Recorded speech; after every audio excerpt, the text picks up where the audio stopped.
le véridique et le mariage. Le jeune Mohammed, après avoir été berger, s'engagea dans le commerce et se construit au fil des premières expériences et transactions et une réputation d'honnêteté et d'efficacité reconnue dans toute la région. On commença à le surnommer As-Sadiq al-Amin, le véridique digne de confiance, alors qu'il allait tout juste sur ses 20 ans. L'un des commerçants les plus fortunés de la Mecque était une femme du nom de Khadija. Mariée 2 fois, puis finalement veuve, elle était la cousine du chrétien Waraqa ibn Nawfal.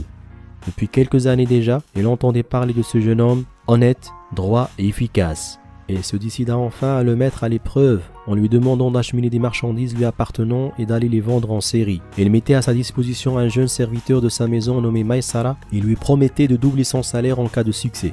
Mohammed accepta et se mit en route avec Maysara. En Syrie, il réussit une opération commerciale qui avait plus que doublé les expectations de Khadija, qui écouta silencieusement les explications de Mohammed et n'eut de cesse d'observer l'allure et le comportement de ce jeune homme âgé d'environ 25 ans. Une lumière semblait émaner de ce visage. Et Maysara de son côté lui raconta plus tard qu'elle avait perçu tout au long de leur expédition une série de signes quant à l'attitude et au comportement de Mohammed, qui attestaient qu'il ne ressemblait à aucun autre homme. Khadija chargea alors une de ses amies de s'enquérir auprès de Mohammed si celui-ci pouvait être intéressé par le mariage. La tradition rapporte que Khadija avait 40 ans au moment du mariage, mais selon d'autres sources, il était plus jeune. Le compagnon Abdullah ibn Mas'ud, par exemple, mentionne l'âge de 28 ans, ce qui paraît effectivement plus probable lorsque l'on sait que Khadija donna naissance à 6 enfants dans les années qui suivirent. Le premier-né, un garçon du nom de Qasim, ne vécut que 2 ans, puis vinrent Zaynab, Ruqayya, Kalthoum, Fatima et enfin Abdullah qui lui aussi décéda avant d'avoir atteint sa 12e année. La quête de vérité. Mohammed commença à pratiquer des retraites comme le faisaient déjà les chrétiens et les Hunafas de la Mecque. Quand venu le mois du Ramadan, il partait avec quelques vivres et s'installait seul dans la caverne de Hira pendant plusieurs jours.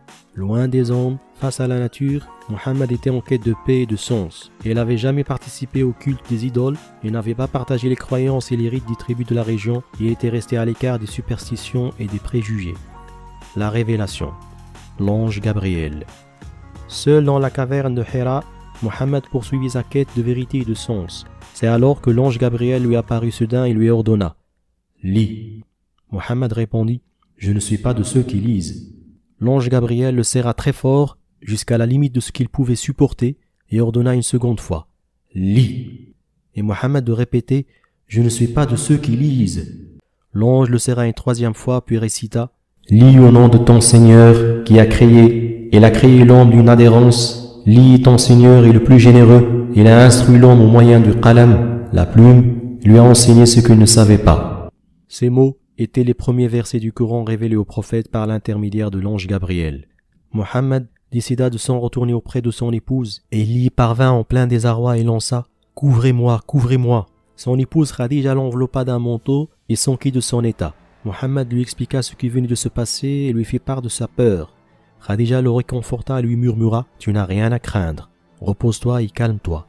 Dieu ne te laissera pas souffrir une humiliation parce que tu es bon avec les tiens, tu dis la vérité, tu assistes quiconque est dans le besoin, tu accueilles de la meilleure façon ton hôte et tu soutiens toutes les causes justes. » Khadija eut l'idée de demander son avis à son cousin, le chrétien Waraqa ibn Nawfal. Elle se rendit chez lui et lui raconta l'expérience de Mohammed. Waraqa y reconnut les signes qu'il attendait et répondit sans hésitation. « Saint, saint, par celui qui tient l'âme de Waraqa, c'est le sublime Namus, l'ange qui apporte la révélation sacrée, qui est venu à Mohammed, le même que celui qui était venu à Moïse. Certes, Mohammed est le prophète de ce peuple. » Plus tard, lors d'une rencontre avec Mohammed à proximité de la Kaaba, Waraqa ajoutera « Il est certain qu'on te traitera de menteur, que tu seras maltraité, que l'on te bannira et que l'on te fera la guerre. » Ce qui interpella le prophète. « Ils me banniront ?» Et Waraqa de l'avertir « Certes, oui, jamais un homme n'est venu avec ceux avec quoi tu es venu sans avoir été combattu.